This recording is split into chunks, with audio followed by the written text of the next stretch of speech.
in the Upper Peninsula, one of the most amazing things is being able to see the northern lights. And for those who have the skill, you can capture them in photographs. Ansley Watson this morning is in Calumet to tell us about one place that does that very well. Good morning, Ansley. Good morning, Vicki. How lucky are we to live in a place where we can see the northern lights? This morning, joining me is somebody who actually captured those in photographs. Jeremy Rowe, thanks for being with us. You're welcome. So, Jeremy, where did your passion for photography even stem from?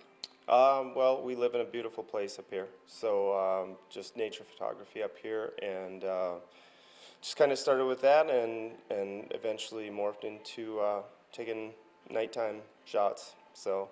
I know that taking nighttime shots, that's not easy. I mean, how did you figure out how to take pictures, gorgeous pictures of the northern lights? It's easy to do that. It's not easy to be up at 5 in the morning. It's easy to stay up till 5 in the morning. No, what was the question again? I'm sorry.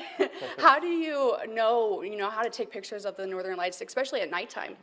Nowadays we get a lot of we have apps where we get alerts, so we'll know if they're going to be out or possibly be out. The conditions have to be right. So luckily I live where I have a nice north view of the sky, so I can look out my bedroom window and see if they're out, and that's pretty much it. Talk to me about those conditions. Is there a certain time of the year that's better to go out and see the northern lights?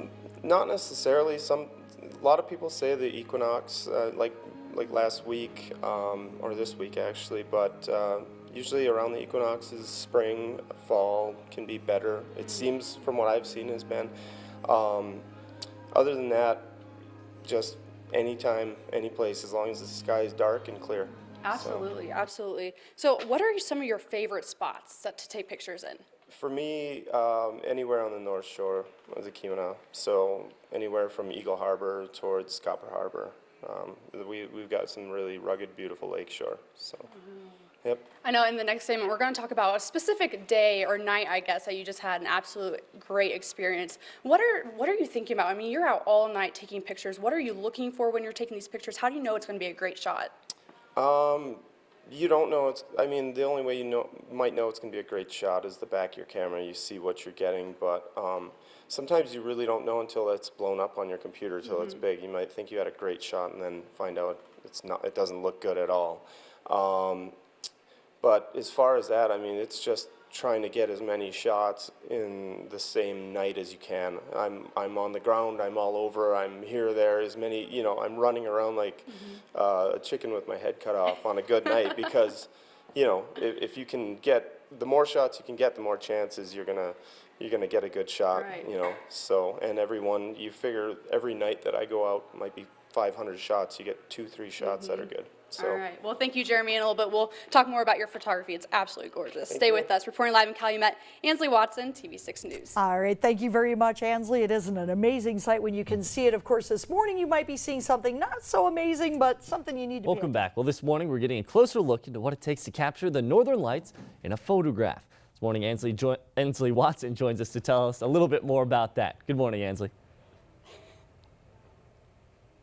Good morning, Sam. That's right. It takes a lot to go out in the middle of the night and capture these beautiful northern lights. Joining me this morning is Jeremy Rowe, the photographer who goes out and does this all. Good morning. Thanks for being with me.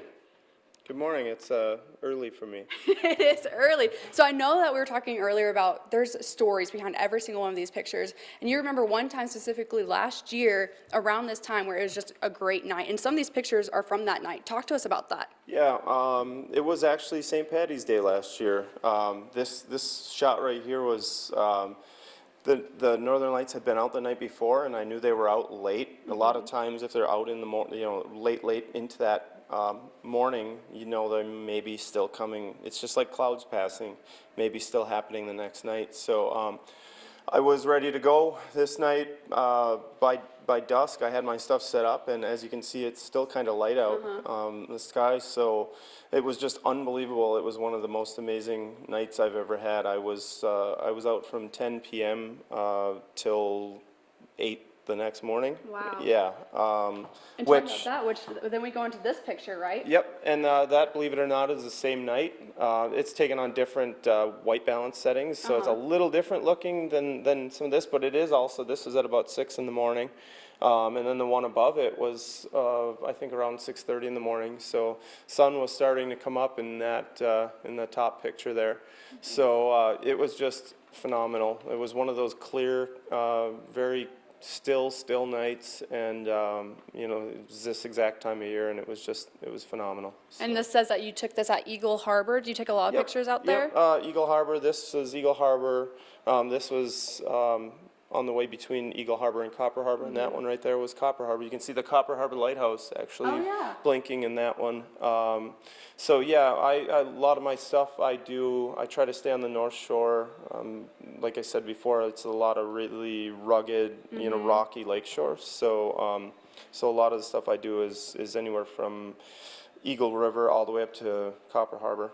And I know that you don't really have a studio for yourself necessarily, but you do have your pictures on different products. What are some of those? I have, so Keweenaw Coffee Works here in Calumet.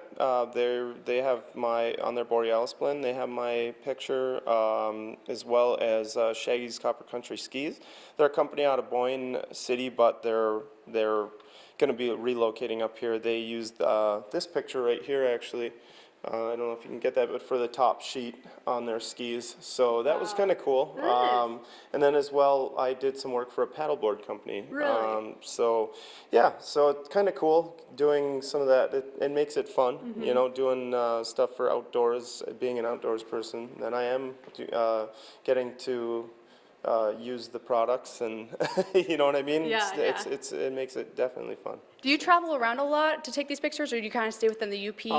My business is Keweenaw Night Sky, so a lot of the things that I do is just, you know, most of my pictures are in the Keweenaw. I try to showcase the Keweenaw the best I can.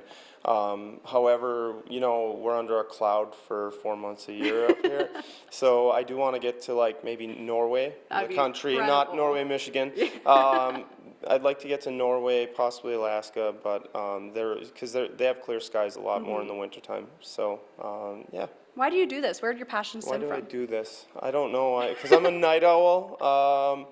I do it because, I mean, we are lucky enough to have that. We're north enough in the continental U.S. to have be able to get northern lights for one. So I think that it's something a lot of people tell me they always say, keep doing it. We go to bed at 9 p.m. We never see this stuff. You're our conduit for, you know, to be able to see this. So so there's a lot of reasons, but it's the adventure of jumping in the car on a night like that night there. You know, it's the adventure of just knowing that you're getting out there and getting something that people aren't able to see. Absolutely. Well, thank you so much, Jeremy. Beautiful work. Thank you. Reporting live in Calumet, Ansley Watson, and we'll be back with more of your TV6 Morning News after the break.